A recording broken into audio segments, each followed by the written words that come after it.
I learned from a story I'm about to tell you that we all live a lie. It can be big, it can be small, it can have to do with a part of our lives or the whole thing.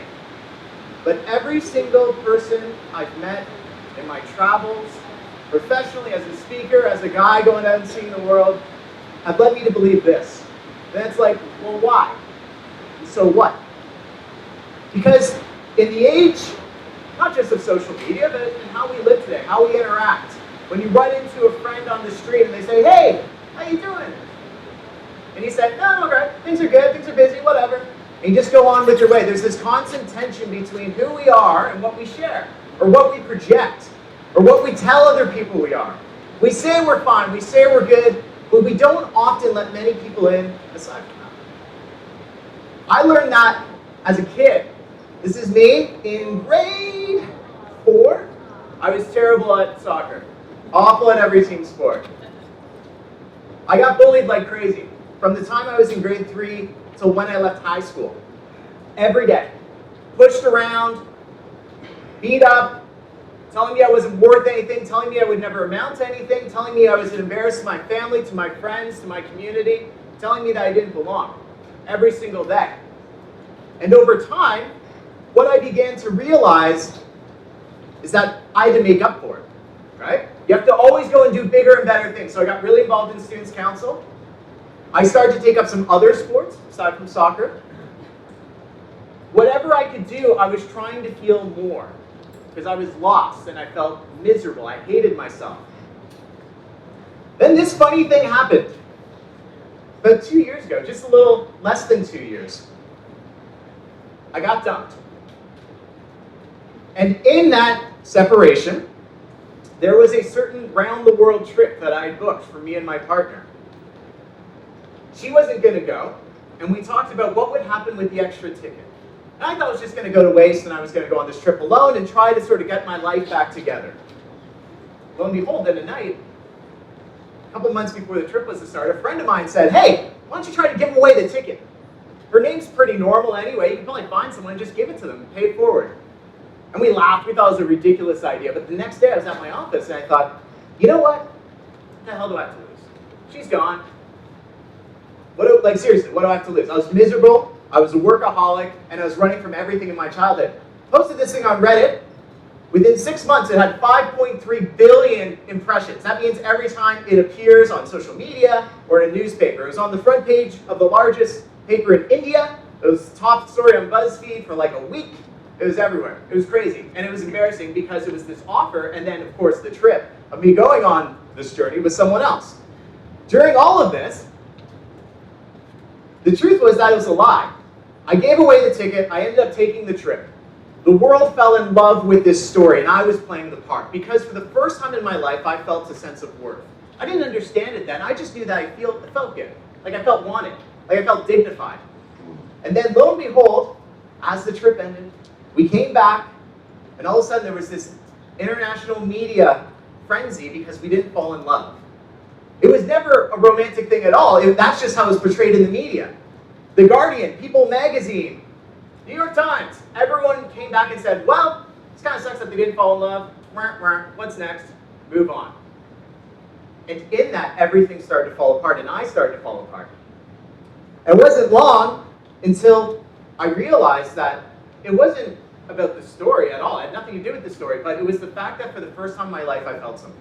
I felt a sense of worth, but it was entirely misplaced. Because it had nothing to do with me. It was about this stupid ticket that I gave away. And I was being rewarded. I was being validated for that. How often do we validate people in our lives based on superficial things that we see, right? We validate people based upon what they share, not upon who they are. And that was my breaking point. Ended up like this. And things got pretty bad, really bad. It wasn't until about 6 months after this photo was taken that I was pretty sure I was going to kill myself. Because I didn't know how to face my life back home. And of course, my ex, who was humiliated by this point beyond belief, and who's an absolutely lovely person. I didn't know how I could possibly ever deal with the stuff that happened to me when I was a kid. I mean, I was like, if this didn't redirect me, then what would? I guess I have to deal with me. And one night, as I was living in Cincinnati, A buddy of mine from Chicago actually flew down. This is where the story gets very local. Flew from Chicago to Cincinnati because he had a sense I wasn't doing so good. He shows up and he breaks down my apartment door and he says, dude, I'm not leaving here until you tell me how bad it is. How are you doing? And I fought him, and eventually I caved. I told him everything. I told him about what I'd been planning. I told him about how broken I was. I told him everything. I was the first person in my life I ever opened up to. Now, you may have seen me wear this sticker around. We've been giving them away too. Hello, my big lie is blank. We came to this point because over the last 8 months, I've started to celebrate lies. Because it's not actually a lie, it's actually a truth. It's the truest version of ourselves. It's just the version we don't share. And I got a phone call as I started this process of thinking about my own lie, my old story. It's from the government of Canada, of all places. How can we use technology to help students feel less alone, they asked me. I said, you have a thing for helping things blow up on the internet? You figure it out. I was like, well, thanks, man. How can we feel less alone? And the answer became pretty clear. I teamed up with a group of mental health experts. We started to think about what it would look like in the mobile space. We knew it had to be anonymous and we knew it had to be immediate. But how could we develop some sort of technical product that would allow people to open up in their everyday life? That was our mission. And it took us months. But we created this. What's your big lie? We've been on tour all over Canada and we're very pleased to be bringing it into the US. It is a platform that allows people to share their big lie anonymously, in real time. And we're going to do an exercise here right now together. Who has a phone with them? Almost everyone, hands up. Sweet. So pull them out. You guys are never going to hear this in a presentation. Pull out your phone. We're going to try something. So, I told you guys my big lie. My big lie is that I pretended I was okay for 2 decades. If you feel like sharing, it would be awesome. If you don't feel like sharing, that's totally cool as well. But if you do feel like sharing, you can open up a new text window and simply text that number. What's going to happen, I'll show you how anonymous this is. This is what appears on the other side. No number, no timestamp, no device ID, none of this stuff. Totally anonymous. We have no idea who says what.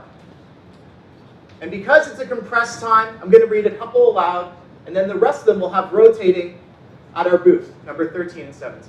13 and 14. So that number again is 312-800-1817. What's your big lie? What's the lie that you're living? Where do you hurt? What's your biggest source of shame? All different ways to look at this concept.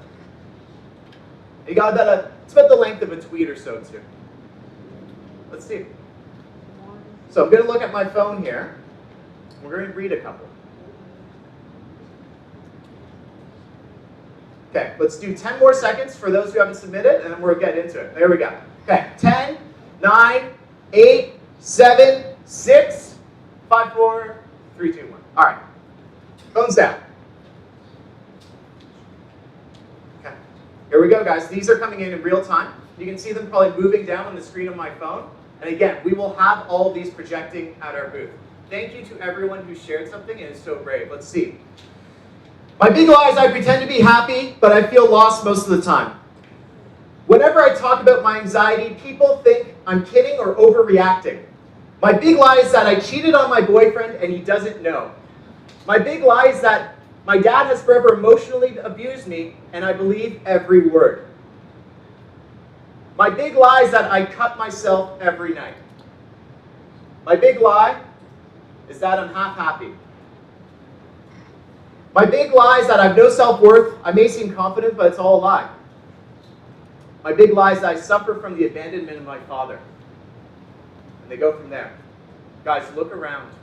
These were just shared with dozens of others from the people sitting only 40 or 50 feet from me. To everyone that submitted, and to everyone that's here, congratulations on your bravery. It's not easy to open up. What this exercise will do as it sinks in, and as you guys look at all these on your own, it'll be the acknowledgement that you're not alone. You're not alone in your pain. I guarantee that there will be some other message on here from someone else other than yourself that is similar. And you'll be able to have your chin up and realize that you're not alone, and that we're actually brought so much closer together by voicing our vulnerabilities. Now, we're going to be handing these out too. I've seen a couple people wearing them. If you feel like taking the next step, here's where this goes. This is digital, and it's amazing. And again, we will have it at our booth, so stop by. The next step is, who wants to share their story? In the actual presentation, we actually have people come up and share their whole journey, which is incredibly beautiful and brave. Today, I have these. So we'll hand them out later on. If you feel like wearing it and sharing your journey with someone else, you never know how that will open up and support and empower someone else aside from yourself. I'm Jordan Exani. This has been a pleasure. I encourage you guys to stop by and say hey and check out the submissions. And again, thank you all for your humility and for being here. Thank you very much. Please keep it going for Jordan. Please keep it going. Let's all stand up.